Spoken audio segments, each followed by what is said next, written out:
El Señor les bendiga a todos en esta mañana. Puedes subir un poquitito más en la casa para...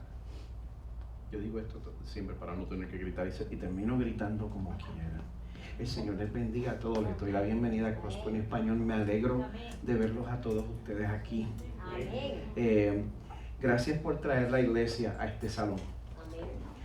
Esta mañana continuamos nuestra serie Legado, basada en lo que se conoce como las epístolas pastorales, Primera y Segunda de Timoteo y Tito, cartas que se consideran como los últimos escritos de Pablo antes de que él fuera ejecutado bajo el Imperio Romano. Bueno, como les he dicho, se cree que estas cartas fueron escritas de principios a mediados de los años 60 después de Cristo. Sabemos que Pablo era una de las figuras principales de la iglesia cristiana en sus comienzos, porque él dedicó su vida a establecer comunidades cristianas nuevas. Pues a medida que él fundaba esas iglesias, levantaba líderes, los dejaba allí en cargo y salía a la próxima comunidad para fundar otra iglesia. Así que la carta que estamos cubriendo, Primera de Timoteo, ¿a quién está dirigida? A Timoteo. Timoteo era un discípulo, un protegido de Pablo. Él estaba ubicado en la región de Éfeso, lo que hoy en día se conoce como Turquía, en la costa de Anatolia, se me fue el nombre completamente. Bueno, pues ¿qué sucede? Aparentemente después que Pablo le escribe a la iglesia en Éfeso, el libro de Efesios, después de eso, él ve la necesidad de entonces impartir instrucciones directamente al líder, a Timoteo.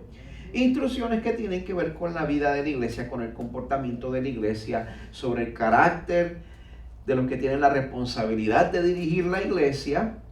Es posible que cuando él escribía esto, Pablo tenía la impresión de que no le quedaba mucho tiempo. Así que él estaba comunicando lo que él consideraba de mayor importancia, su legado. Bueno, en las primeras 2 semanas de la serie aprendimos que para ser parte del pueblo de Dios, que ser parte del pueblo de Dios es un privilegio que se extiende a todo tipo de hombre y mujer. Que eso no es nada más para los que son intelectualmente iluminados. También aprendimos que la manera de nosotros poder mantener una conciencia limpia y mantenernos firmes en la fe es que nosotros ampliemos los parámetros de nuestra oración. Que no solo oremos por la gente que nos cae bien, sino por el resto. Pues hasta ahora, mire, yo creo que esos temas no son controversiales. No seas elitista, ora por tus enemigos.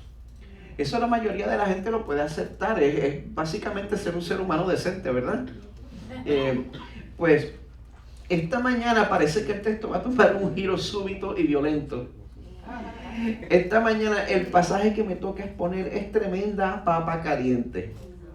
Esta mañana me toca exponer el pasaje bíblico que más escandaliza a nuestra sociedad.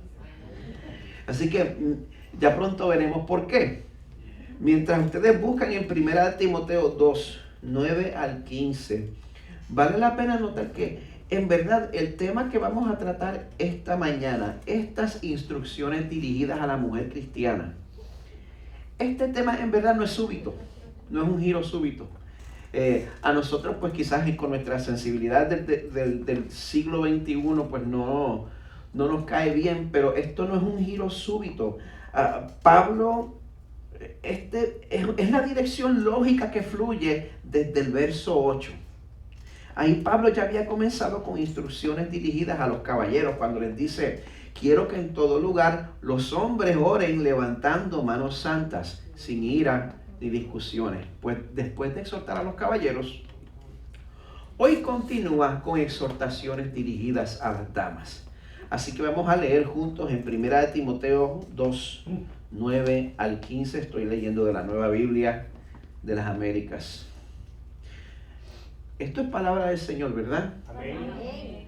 Estemos de pie.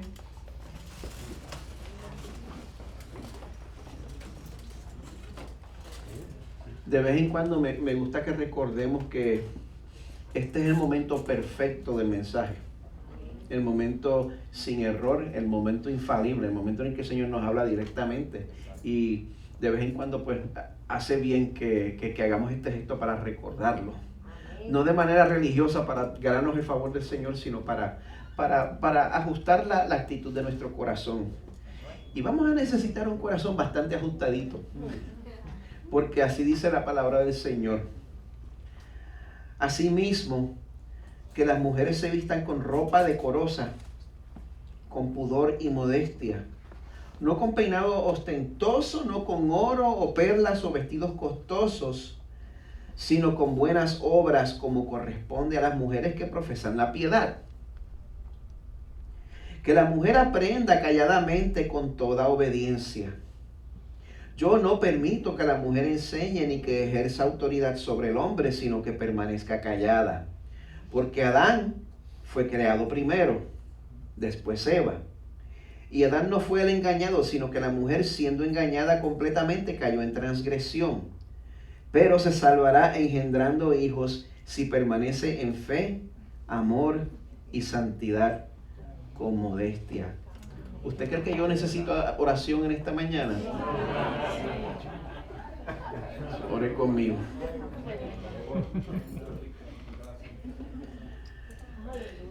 Esta es la oración del oportuno socorro del predicador.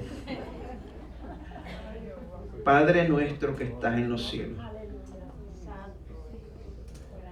Al predicar de este pasaje, el enemigo que más se nos va a oponer, entre los enemigos está Satanás, nuestra carne y el mundo, pero el mundo es el que más se nos va a oponer al aprender sobre esto. Específicamente se nos va a poner el espíritu de esta era.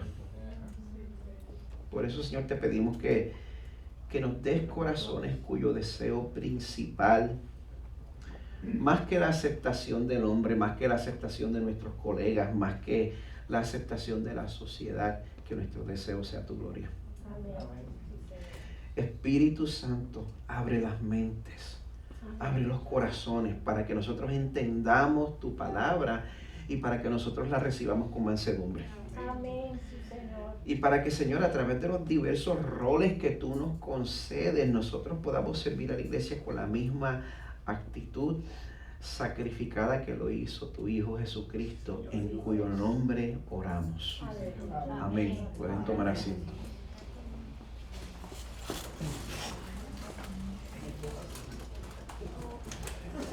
Cuando yo llegué a la Florida Central hace unos 33 años, estaba recién nacido, ¿no? Cuando yo llegué a la Florida Central hace unos 33 años, el área de International Drive, donde están los outlet malls, pues los outlet malls verdaderamente eran outlets, verdaderamente era la mercancía que sobraba y te la ofrecían bien barata. Pues ya eso es un truco publicitario, eso ya no existe. Pero de vez en cuando, aún en estos días, aún el día de hoy, sucede que uno sale a comprar y uno ve exactamente lo que quiere, en el tamaño que es.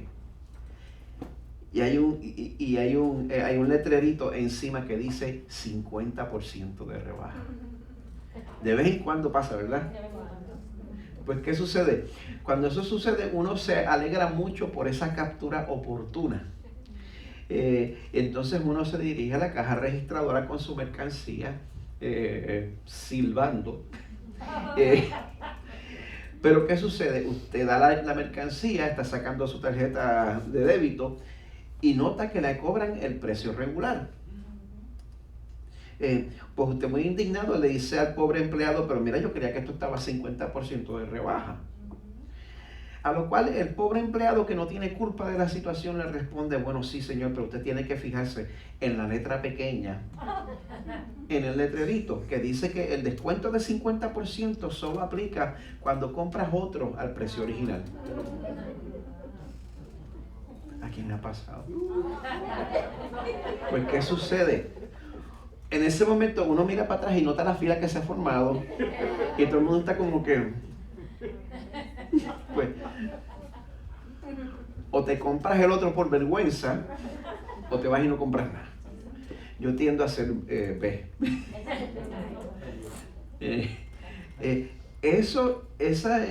Ese letrerito de 50% de rebaja, eso no es una oferta, eso no es una venta especial, eso es una estafa.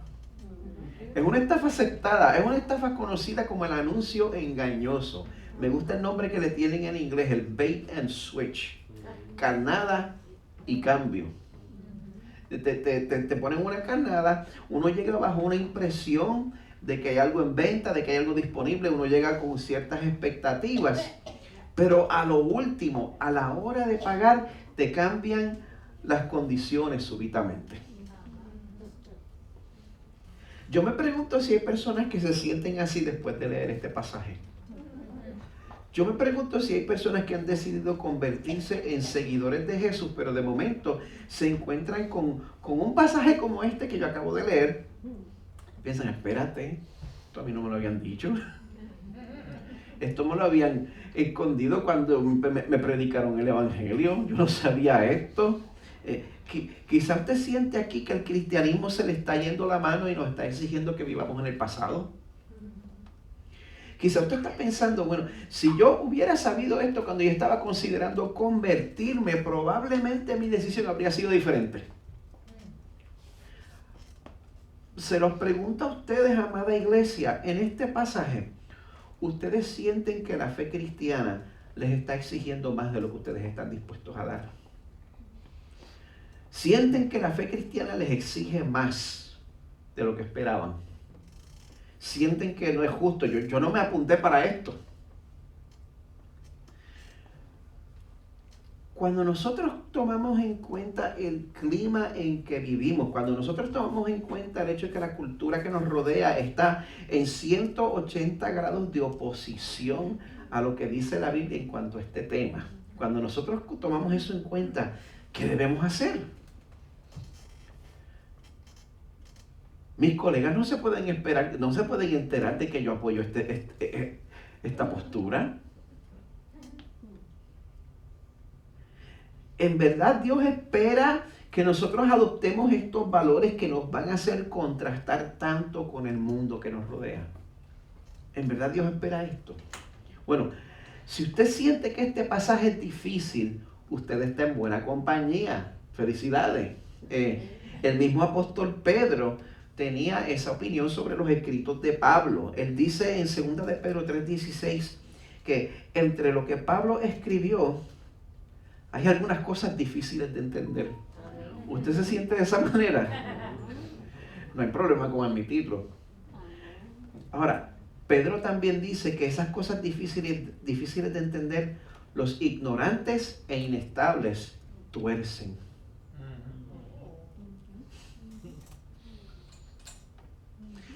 De hecho, esta semana preparando este sermón, yo he visto teólogos que respeto, teólogos mucho más inteligentes que yo, teólogos con los cuales yo no me pondría a debatir porque me pondrían como chupa. Pero he visto a teólogos haciendo malabares con este pasaje para torcer el significado de este pasaje. Si usted me da la oportunidad esta mañana, mi esperanza es que pueda entender que cuando los preceptos de Dios contrastan crasamente con los valores de la cultura que nos rodea, como es el caso aquí, nosotros no debemos responder avergonzándonos, porque de hecho nosotros vamos a ver que el florecimiento humano no se encuentra en doblegarse ante las presiones culturales, sino en abrazar el diseño del Creador. Ahí es que se encuentra el florecimiento humano. Como les había dicho, en 1 de Timoteo, Pablo está dando instrucciones sobre la vida, sobre el comportamiento de la iglesia. Pablo explica sus motivos claramente en 1 de Timoteo 3:15 cuando dice, te escribo para que sepas cómo debe conducirse uno en la casa de Dios, que es la iglesia del Dios vivo. Columna, baluarte, dice Reina Valera, Nueva Biblia de las Américas dice columna y sostén de la verdad.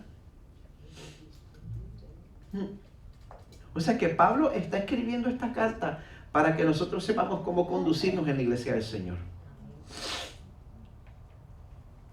Y que la iglesia del Señor es columna y baluarte, sostén de la verdad.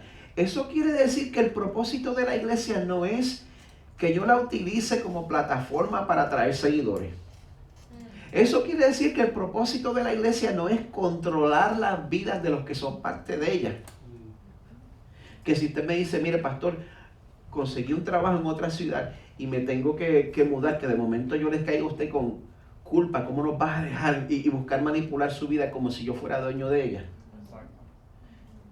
El propósito de la iglesia no es que la iglesia sea el vehículo para mi autorrealización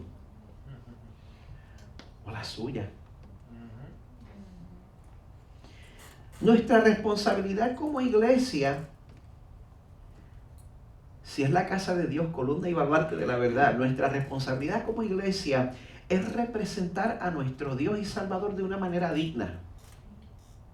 Es la iglesia de Dios. Pues para lograr eso, nuestras prácticas no deben estar basadas ni en tradiciones. No estamos haciendo cosas porque es la tradición y porque así me lo enseñaron. No deben estar basadas ni en tradiciones ni en lo que esté de moda. Eso es una tiranía. Porque lo que hoy es favorecido, mañana es cancelado. Si la iglesia del Dios vivo va a ser columna y sostén de la verdad, nuestras prácticas tienen que ser dictadas por la verdad, por lo que dice la palabra de Dios. Hace aproximadamente un mes, durante la serie pasada, la serie Distintivas, tuvimos la oportunidad de considerar 1 Corintios 11, nuestra postura complementaria en cuanto a los roles del hombre y la mujer. Para repasar, porque yo sé que ustedes quieren que yo repase. Lo primero que establecimos es que las relaciones complementarias han existido desde la eternidad pasada. Nuestro Creador, el Dios que ha existido eternamente como Padre, Hijo y Espíritu Santo. Él es uno en esencia. Oye Israel, Jehová tu Dios, Jehová uno es. Pero también la Biblia nos enseña que el Padre es Dios, que el Hijo es Dios y que el Espíritu es Dios. Amén. Uno en esencia, tres en persona, desde siempre. O sea que también Dios ha vivido en comunidad desde la eternidad pasada y en una economía donde en esa comunidad cada persona honra a la otra. ¿Me están siguiendo? Porque yo sé que esto se está poniendo un poquito esotérico. Vive en una economía donde cada persona le da honor a la otra. El Padre, que es el autor intelectual del Evangelio. Mire, si Jesús vino a tomar su lugar en la cruz, es porque el Padre lo envió. El Padre no es el malo de la película. El Padre no es el gruñón que nosotros tenemos que apaciguar. El Padre envió al Hijo, le comisionó al Hijo con esa misión. El Padre, siendo el actor intelectual del Evangelio, envía al Hijo. El Hijo, para honrar al Padre, se somete, se hace carne. O sea, que hubo un tiempo en que el Hijo vivió preencarnado. En un punto de la historia se encarna. Me quiero ir por ese de esto, pero bueno, voy a mantenerme en el tema. El Hijo se somete, se hace carne, habita entre nosotros, vive la vida en perfecta obediencia al Padre. Entonces sufre y muere por cada uno de tus pecados y los míos, todos. No solamente los pecados antes de convertirnos, todos nuestros pecados pasados, presentes y futuros. Y después de resucitar y terminar su misión, Él promete que iba a enviar al Consolador, al Espíritu Santo.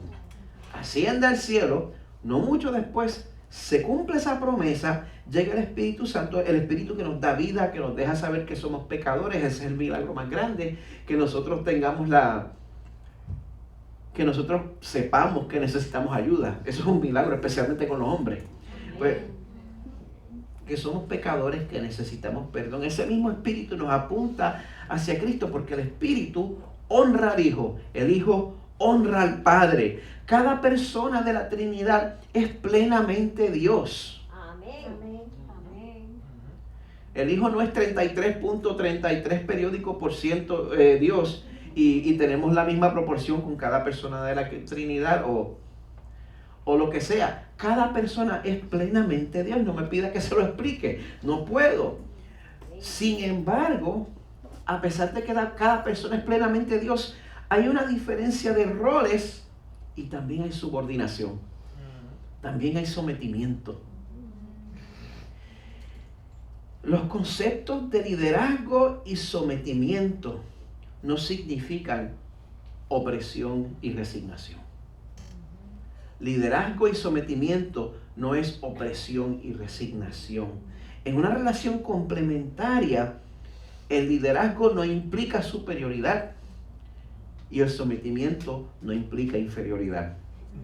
Por eso nuestra postura oficial es complementarista. Nosotros tenemos la convicción de que algunos de los papeles de gobierno y enseñanza deben estar reservados para el hombre.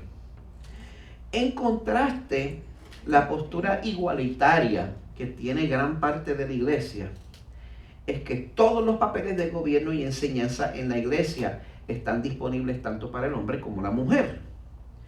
Les recuerdo una vez más, tenemos hermanos y tenemos hermanas en la fe que tienen una postura igualitaria.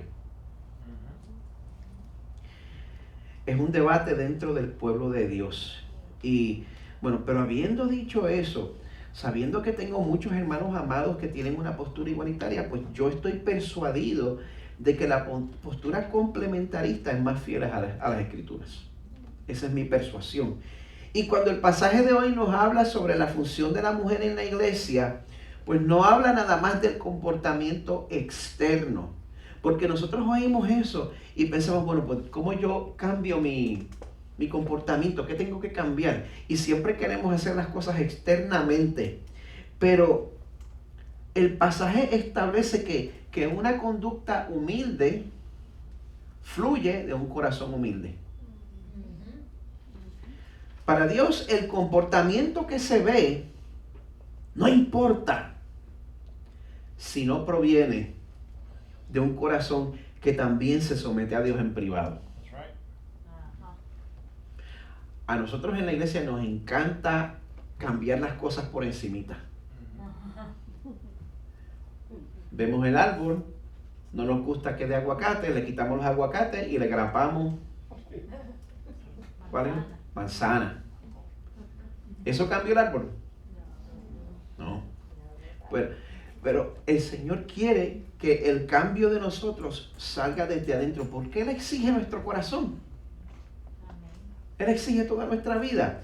Y en el caso de la mujer, aunque esto sea un cliché, la belleza, si no hay belleza interior, la belleza externa no vale la pena. Después de exhortar a los caballeros, como les dije, a que buscaran la armonía a través de la oración, entonces Pablo dice en 1 de Timoteo 2, verso 9, asimismo, que las mujeres se vistan con ropa decorosa, con pudor y modestia, no con peinado ostentoso, no con oro o perlas o vestidos costosos, sino con buenas obras como corresponde a las mujeres que profesan la piedad. ¿Estamos listos? Es más, yo voy a tomar agua antes de empezar. Tomar la botella entera. Gente, la relación entre el hombre y la mujer ha sido un asunto delicado desde la caída de la humanidad. Quiero decir que aparte de Dios, nadie sabe qué hacer con la mujer. Aparte de la intervención del Señor, nosotros no sabemos qué hacer con la mujer. Nos volvemos un 8. Durante mi crianza, este texto se utilizó como un pretexto para imponerle un uniforme a las mujeres en la iglesia. Pero ¿sabe qué? Esa actitud lo que hace es que seamos igual al Islam. La burka pentecostal, perdón. Ayúdame, Señor.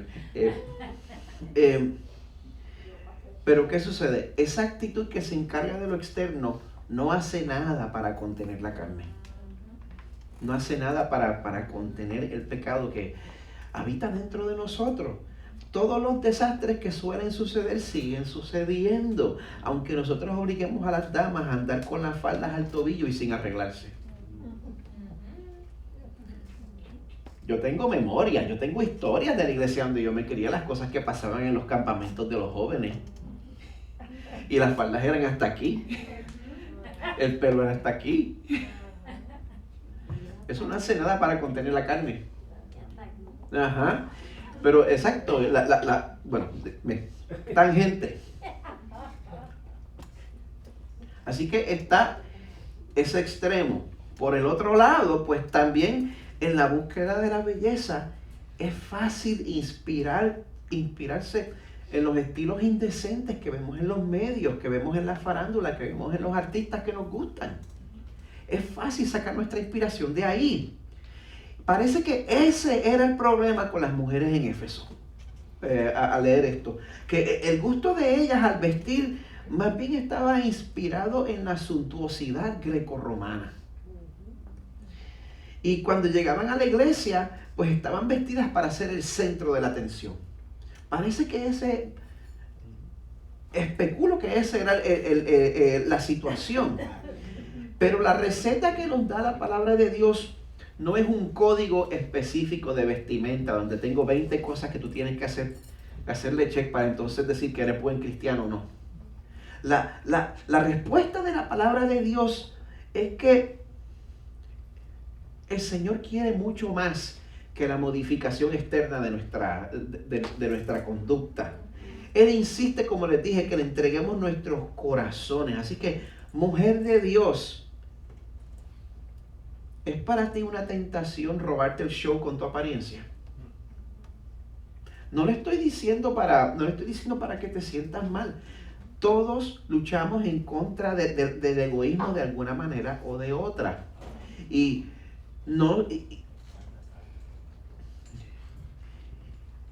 la humildad no significa que uno no busque verse bien. Pero este texto nos dice que tiene que empezar desde adentro. Este texto nos muestra que la vestimenta es el producto de la actitud que tenemos en el corazón. Si empezaste por la vestimenta, no empezaste bien. Tienes que empezar desde el corazón. Por eso, muchas veces cuando queremos ser el centro de la atención, eso resulta en una apariencia que busca ser el centro de la atención. Y eso se puede hacer muchas veces con la manera grecorromana e inmodesta, pero también se puede hacer con mi santurronería. Soy el centro de la atención. Tiene que salir de un corazón que tiene pudor y tiene modestia. ¿Me siguen? Amén. ¿Qué motiva tu apariencia? Pregúntatelo.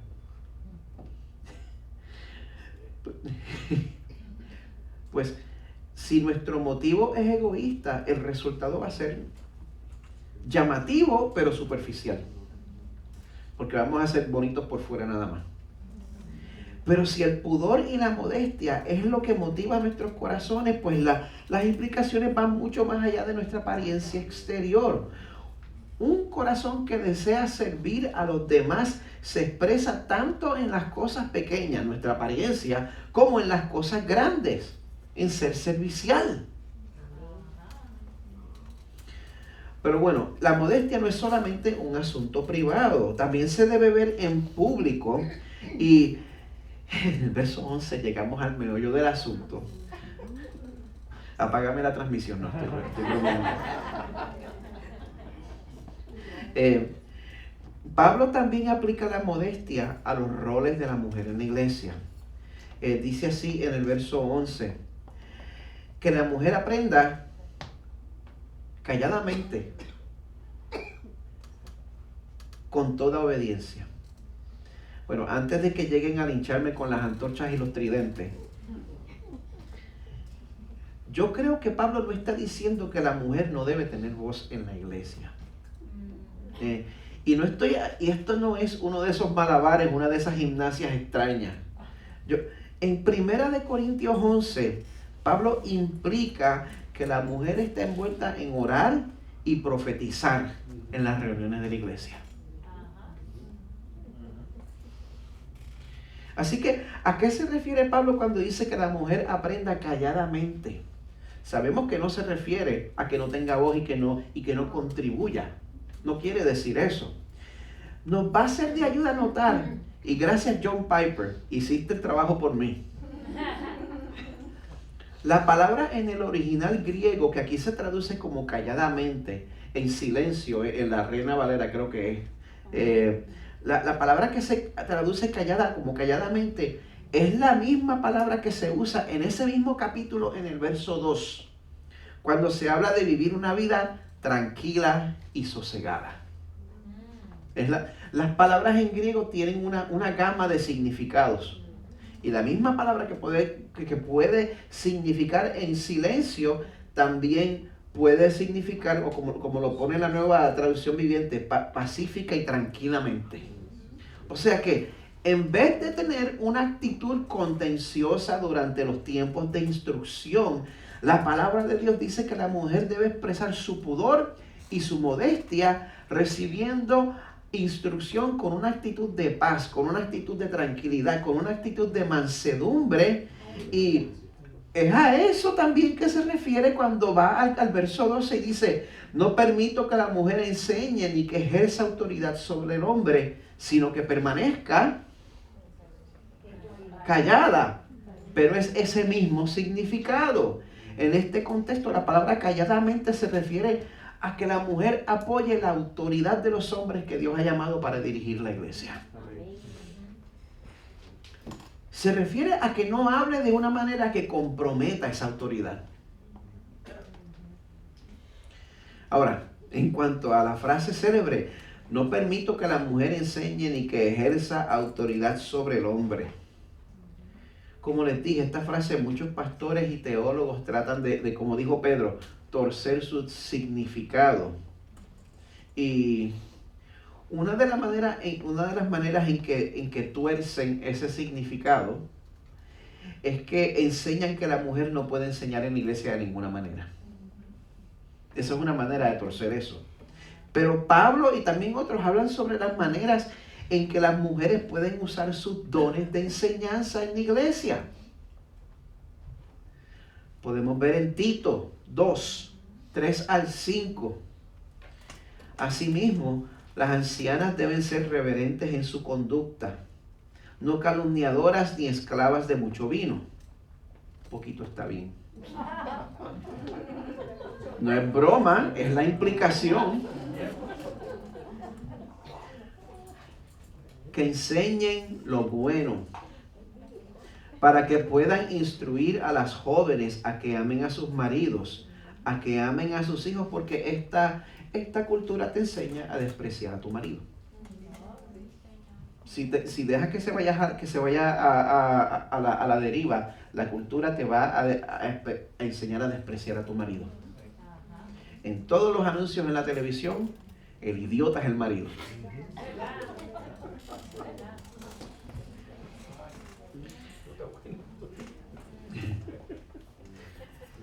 Necesitamos su ayuda para enseñar a las esposas a amar a sus maridos, que amen a sus hijos, a que sean prudentes, puras, hacendosas en el hogar, amables, sujetas a sus maridos, para que la palabra de Dios no sea blasfemada. Gracias. Otro ejemplo en 2 de Timoteo 1, verso 5. Tengo presente la fe sincera que hay en ti, le dice Pablo a Timoteo, la cual habitó primero en tu abuela Loida y en tu madre Eunice, y estoy seguro que en ti también. O sea, ¿por qué Timoteo recibió la fe cristiana? Gracias a su abuela y su madre. Su papá era un gentil pagano. No te rías de mí, Luis. Pues, ¿qué sucede? dama, mujer, el Señor te puede usar a ti para salvar a las próximas generaciones. Tu papel es grande. Otro ejemplo interesante es Priscila en Hechos 18:26. Dice que un hombre llamado Apolos comenzó a hablar abiertamente en la sinagoga. Pero cuando Priscila y el esposo de Priscila, Aquila, cuando Priscila y Aquila lo oyeron, lo llevaron aparte y le explicaron con mayor exactitud el camino de Dios. O sea que el Señor pueden haber situaciones en las cuales usted le toque corregir a un caballero que esté mal informado. Lo hicieron aquí, lo llevaron aparte, fue una manera que honró a esa persona. Pablo no dice que toda la enseñanza está prohibida para las mujeres. Hay ejemplos de mujeres mayores enseñando a las jóvenes, enseñando a niños, formando equipo con sus maridos para instruir en privado cuando alguien está confundido, como fue el caso con Apolos. Cuando Pablo dice, no permito que la mujer enseñe ni que ejerza autoridad sobre el hombre, la postura que me persuade a mí, es que esas palabras, enseñar y ejercer autoridad, se refieren a las funciones principales de los ancianos en la iglesia. Porque algo que hacen los ancianos que no hacen los diáconos es enseñar y gobernar. Ya veremos todo eso en detalle cuando lleguemos bueno, ya es en las próximas semanas y también en el libro de Tito. Vamos a hablar de los requisitos de los ancianos. Pues, como les dije, enseñar y ejercer autoridad se refiere a las funciones principales de los ancianos de la iglesia. Yo creo que aquí Pablo sencillamente nos está diciendo que el oficio de anciano está reservado para el hombre. Eso es sencillamente lo que expresa ahí, porque eso es parte de la economía complementaria de los roles del hombre y la mujer. Yo estoy persuadido de que esta es la postura más fiel al mensaje de la palabra. Una expresión que yo oigo frecuentemente, pero pastor, usted no ha leído Gálatas 3:28. Gálatas 3:28 dice que no hay judío ni griego, no hay esclavo ni libre, no hay hombre ni mujer, porque todos son uno en Cristo Jesús.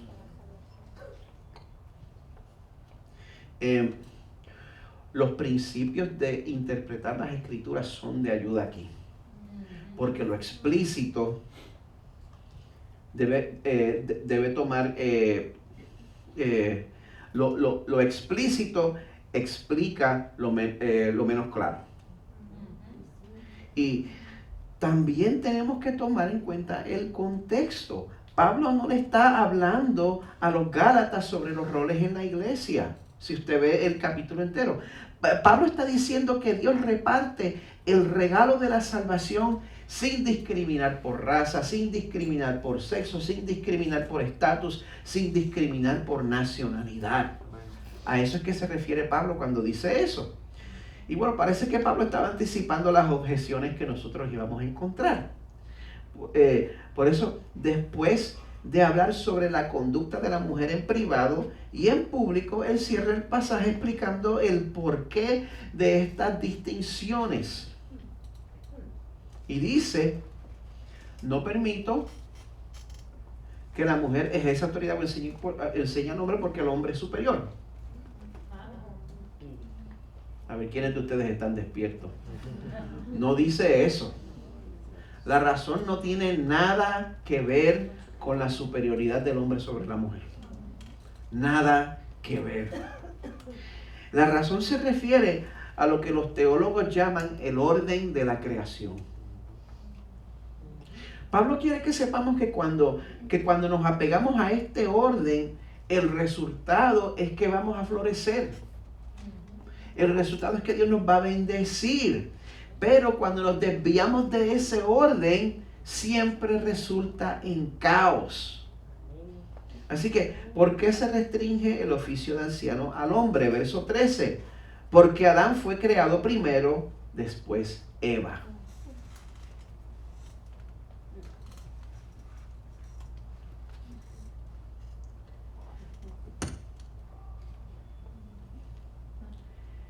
El Dios que creó el universo a través de su palabra pudo haberlo creado absolutamente todo simultáneamente.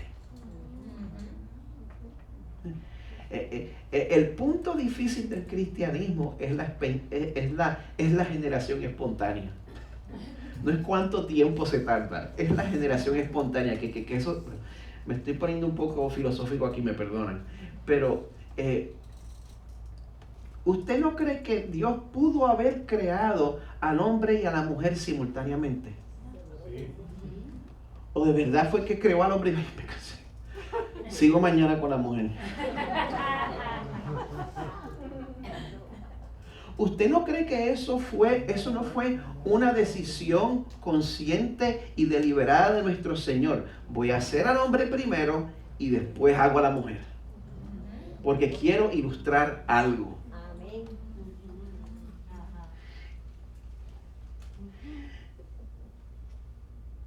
Yo les exhorto a que se den cuenta del significado que eso tiene en cuanto a los roles de la iglesia.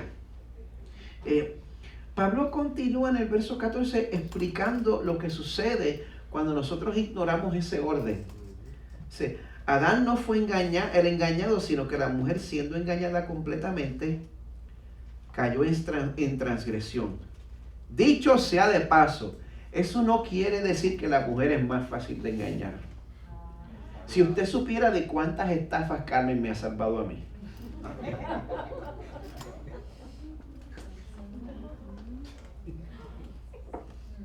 Hay hombres por ahí diciendo que la mujer es más fácil de engañar y están comprando NFTs. Pero bueno, eso...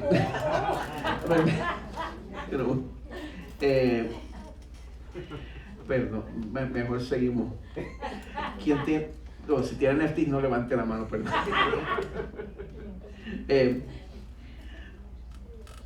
Pero usted no está solo si ha comprado NFTs. La razón por la cual yo no he caído en más estafas es porque yo tengo a Carmen ahí. Yo le doy el crédito a Carmen de haberme salvado del crash del crash del 2007. Cuando todo el mundo estaba comprando y metiéndose en préstamos, Carmen dijo, esto es una burbuja y esto va a explotar. La próxima vez cuando hay una burbuja, por un precio módico, ella lo aconseja. Pero mire, esto no significa que la mujer es más fácil de engañar que el hombre. La caída nos afectó a los dos igualmente, afectó a ambos intelectos de manera igual. Esto significa que la serpiente decidió alterar el orden. ¿A quién fue la serpiente? A la mujer. No fue al representante de la raza humana. La serpiente alteró el orden.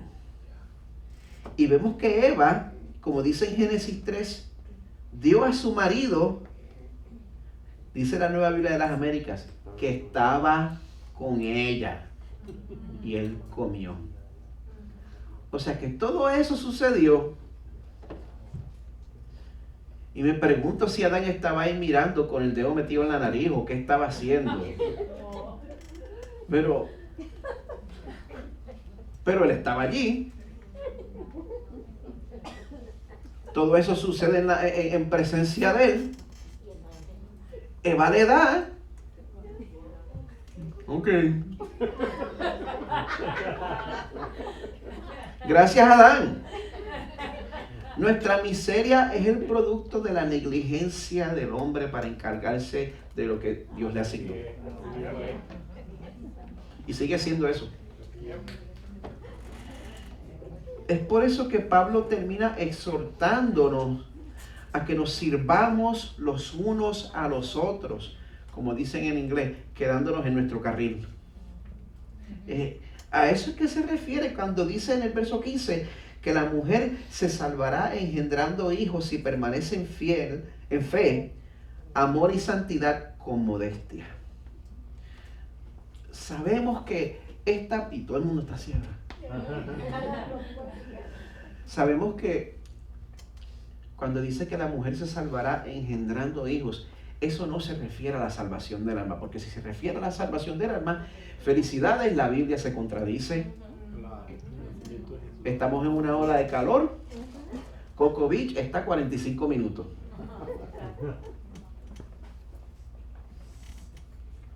¿La Biblia se contradice? No. Efesios 2 dice, por gracia ustedes han sido salvos por medio de la fe. Esto no procede de ustedes, es don, es regalo de Dios. No por obras, para que nadie se gloríe. Y si ser madre te gana la salvación, quiere decir que obtuviste la salvación a través de un acto. ¿Y qué sucede con las que no tienen hijos? No se sabe. Vamos a recordar eso. La salvación del alma no es una recompensa por algo que usted haya hecho. La salvación es un regalo del Señor. Ahora, otra vez, tenemos otra palabra griega que tiene una gama de significados. Salvar. Y todas esas palabras salvar vienen del mismo original soteros, griego. Tienen una gama de significados que significa guardarse de algo, protegerse de algo, mantenerse saludable en contra de algo. Si nosotros buscamos servir dentro de los roles que Dios nos ha dado, el resultado va a ser florecimiento, va a ser protección. El mundo rechaza esta noción, pero como dice uno de los comentarios que estoy usando, esto no se trata de recibir la aprobación del mundo. Esto se trata de ser fieles a la palabra de Dios. Se trata de invitar a la palabra de Dios a dar forma a la vida de la iglesia, en lugar de los vientos intrusivos de la cultura. Y no se equivoque, si no permitimos que la Biblia lo haga, la cultura lo hará. Así que básicamente lo que está diciendo es que a través de las funciones por las cuales nuestro género es conocido,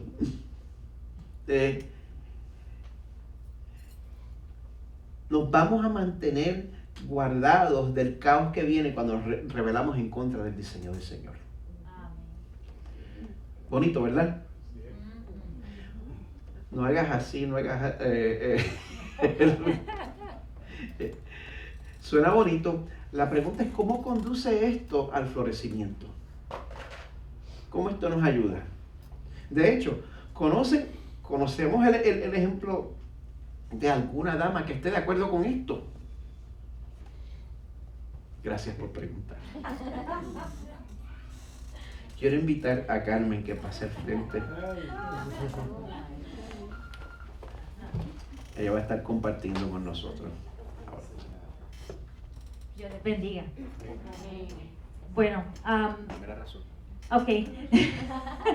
Algo de lo que yo estoy convencida es de que el Señor insiste en poner todas las cosas en su sitio. Y pues yo tengo que confesar que hubo un tiempo en que la idea de la sumisión en el matrimonio a mí me parecía pues anticuada, innecesaria y hasta ridícula, literalmente ridícula en términos de que algo que te da risa. Yo no veía la necesidad de someterme a alguien que yo consideraba pues un igual, una persona igual a mí. Eso de la sumisión pues era para los jefes en el trabajo, para los soldados en el ejército, pero no para las esposas, porque ¿cómo yo me iba a someter a alguien que era pues más o menos de mi edad, ¿verdad? Y con más o menos la misma capacidad o falta de capacidad para hacer las cosas? Digo, no me estaba arriesgando yo si hacía eso. ¿Cómo va a ser Dios que algo así funcione? Bueno, pues así mismo, yo encontré que así mismo quedó Abraham en Génesis 17:17. Dios le comunicó a Abraham que su esposa, que ya era una mujer mayor, iba a tener un hijo. Y Abraham se postró sobre su rostro y se rió. Porque todos recordamos que Sara, ¿verdad?, está muy chiquita y también se rió. Pero Abraham se rió primero. Y lo primero que se nos ocurre es pensar, ¿cómo Dios va a hacer que esto funcione? Pues claro, nos da risa. Ok, sométete a tu marido. Pero nos olvidamos de que Dios creó el mundo de la nada. Y pues como el Señor es fiel para disciplinar a sus hijos, pues Él proveyó una oportunidad para que nos diéramos cuenta de que lo mejor es obedecerle. Así que Él proveyó una oportunidad para que yo pusiera a prueba que sus caminos son mejores que los míos. Todo tuvo que comenzar por ver a mi esposo de la manera que el Señor lo ve. Y si yo le pregunto a usted cómo usted ve a su esposo, yo voy a recibir una variedad de respuestas, ¿verdad? Dependiendo pues cómo le fue durante la semana, cuáles han sido los momentos en que usted ha estado verdaderamente agradecida por él, o cuando él ha causado frustración por algo que hizo o que no hizo. Pero pues yo tuve que entender que no importaba cuáles fueran mis respuestas, pues había una manera consistente en la que el Señor veía y pues ve a mi esposo. El Señor ve a mi esposo como un pecador perdonado que tiene el privilegio de representar el amor sacrificado de Jesucristo al mundo a través de su matrimonio. Y eso no cambia. La palabra de Dios no cambia, y si la palabra de Dios no cambia, adivina quién tiene que cambiar. Yo, ¿verdad?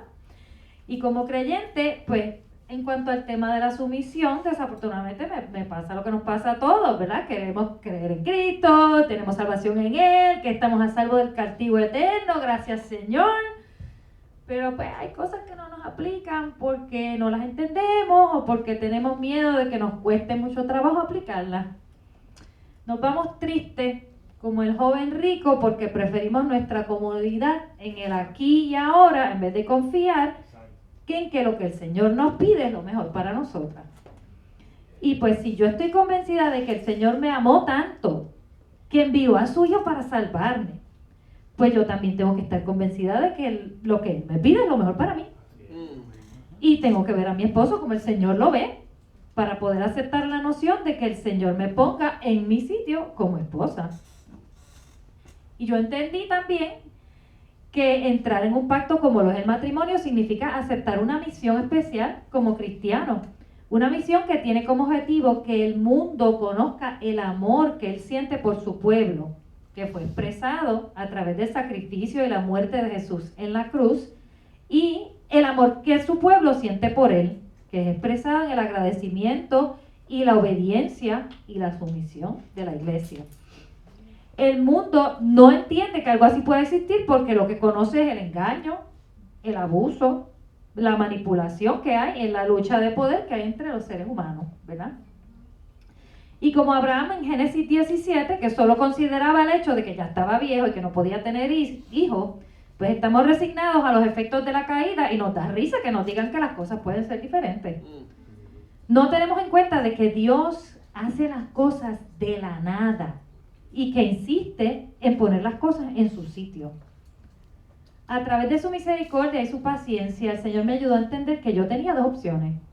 Perpetuar la percepción del mundo de que la lucha de poder tiene que continuar dentro y fuera del matrimonio, porque eso no tiene remedio, o creerle al Señor y vivir como si lo que Él dice es cierto.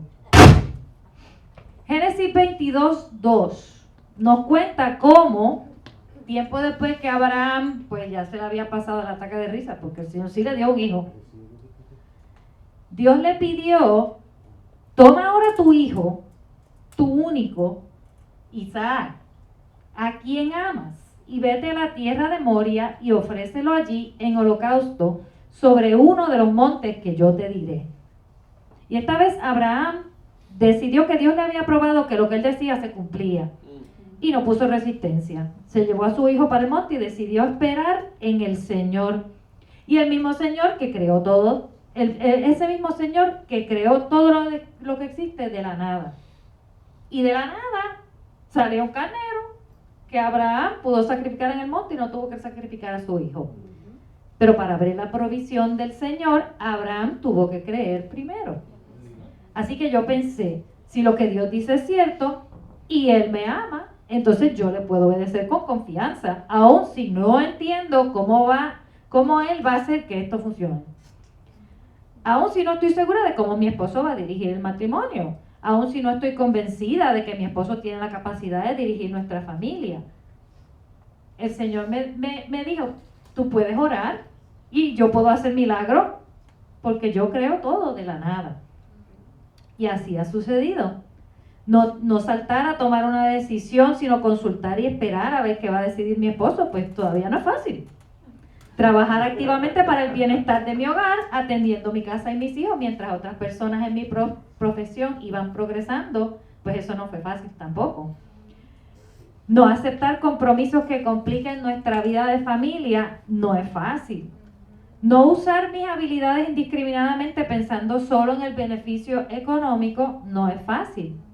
Pero ver a mi esposo crecer en su llamado y en la toma de decisiones, poder estar presente con mis hijos para ayudarlos a conocer al Señor en teoría y en práctica, estar disponible para ayudar a mi esposo en lo que necesite y entonces ver cómo el Señor provee para nuestras necesidades es un regalo que no tiene precio.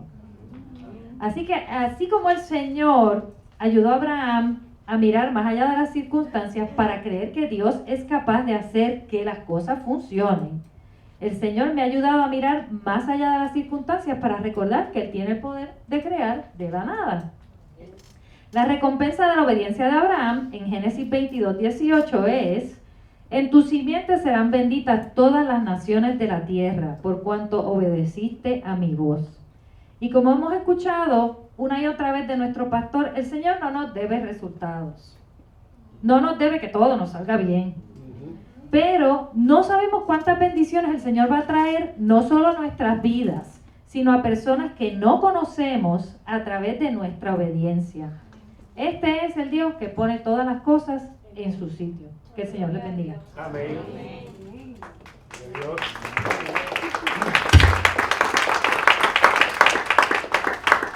Mejor que le aplaudan a Carmen.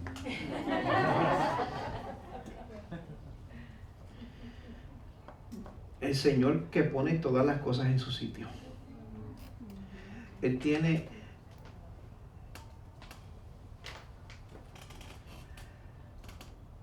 y otra cosa que había destacado Carmen es que el Señor lo que quiere para nosotros es bueno. Amén.